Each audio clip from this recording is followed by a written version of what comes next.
Profesor, soy el estudiante Giovanni Rojas del Valle. A continuación, la segunda parte del video del Plan de Seguridad Informática de nuestra Unidad de Ciberdefensa del Ejército Nacional. En cuanto a la identificación de los riesgos, en la siguiente tabla se muestran las vulnerabilidades, las amenazas y los riesgos de seguridad más usuales que se identificaron inicialmente en la Unidad de Ciberdefensa del Ejército. Como podemos observar en la tabla, tenemos las vulnerabilidades, las amenazas y los riesgos potenciales. En el hardware decimos que una vulnerabilidad fue la falta de equipos UPS para las contingencias que se presentan. En cuanto a las amenazas, los cortes de energía o sobrecargas en los equipos, y los riesgos potenciales, una pérdida de información, daños en los equipos y la pérdida de tiempo en procesos repetitivos.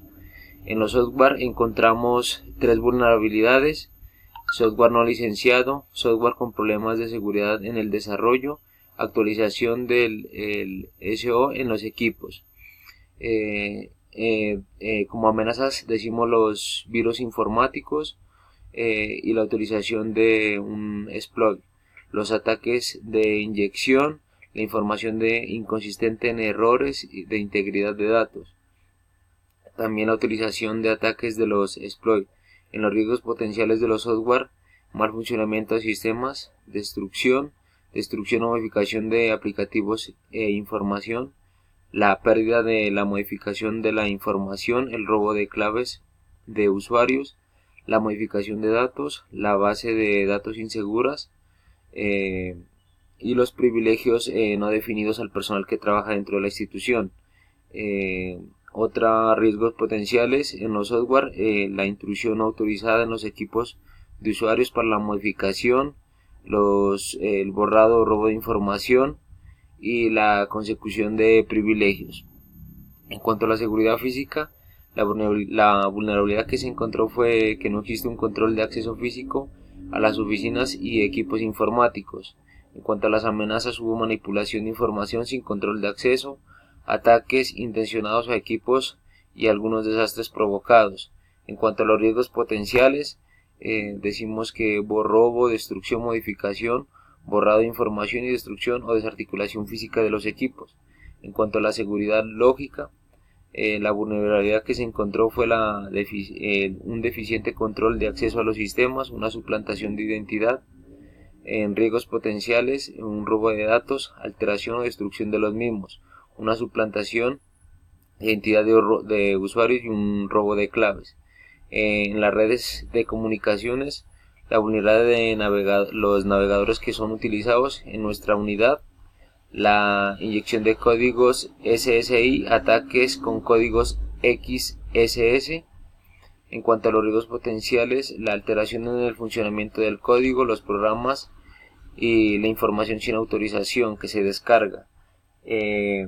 En cuanto al personal, la vulnerabilidad que se encontró fue una falta de políticas al personal que trabaja dentro de la unidad sobre la seguridad que deben tener en cuanto al manejo de la información, los ataques no intencionados de ingeniería social y los riesgos potenciales, el borrado o la eliminación de archivos o robo de información al personal que trabaja dentro de la institución.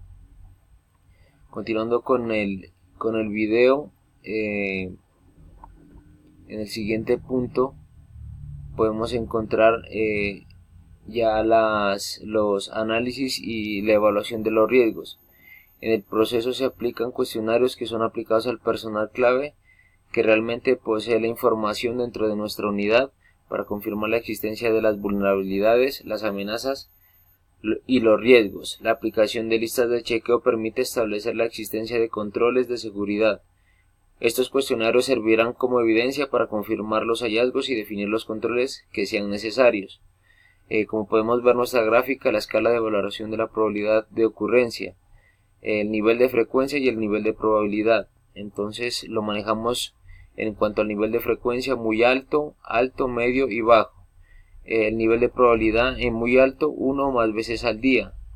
En alto, una vez a la semana. En medio, una vez cada mes. Y en bajo, una vez cada 2 meses. En cuanto a la escala de valoración del impacto, decimos que se divide en nivel y valoración. El leve va del 0 al 30%, el moderado va del 31 al 65% y el catastrófico va del 66 al 100%. En cuanto a la valoración de los riesgos por probabilidad de impactos, en este proceso se aplican cuestionarios que son aplicados al personal clave que realmente posee la información de igual forma, donde se verifican las vulnerabilidades y las amenazas y los riesgos a los cuales está expuesto la información clasificada que se maneja en nuestra unidad. En cuanto a los riesgos de valoración, se dice que la falta de sistemas de UPS, los software no licenciados, sistemas sin restricciones de acceso, falta de control de cambios del software, pocos controles de restricción de acceso al manejo de la información, falta de control ambiental. También se evidenció que hay una falta de control de acceso físico a las oficinas, se puede acceder muy fácilmente a la información que se maneja, deficiente control de acceso a los usuarios, se encontró una gran vulnerabilidad en cuanto a los navegadores que se utilizan, uso de aplicaciones muy poco confiables.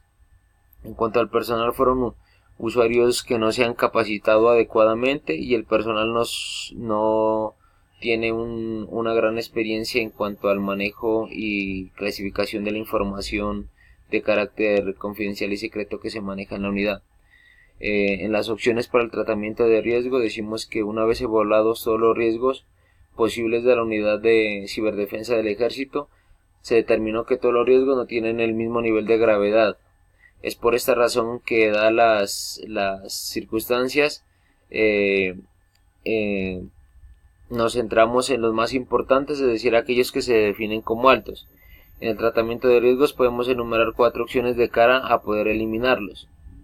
Implementar los controles de seguridad que recoge el anexo A de acuerdo a la norma ISO 27001. Asimismo, transferir el riesgo, que podrían coordinar la creación de una alianza entre una empresa privada que asuma los riesgos, pero con la verificación de un delegado de la unidad de ciberdefensa. De igual forma, evitar el riesgo, analizando si es posible cambiar los aspectos que estén provocando los riesgos o analizar de qué manera se puede realizar sin ocasionar los mismos. Profesor, este es nuestro video con mi compañero Ever. Espero sea de su agrado. Muchísimas gracias, profesor.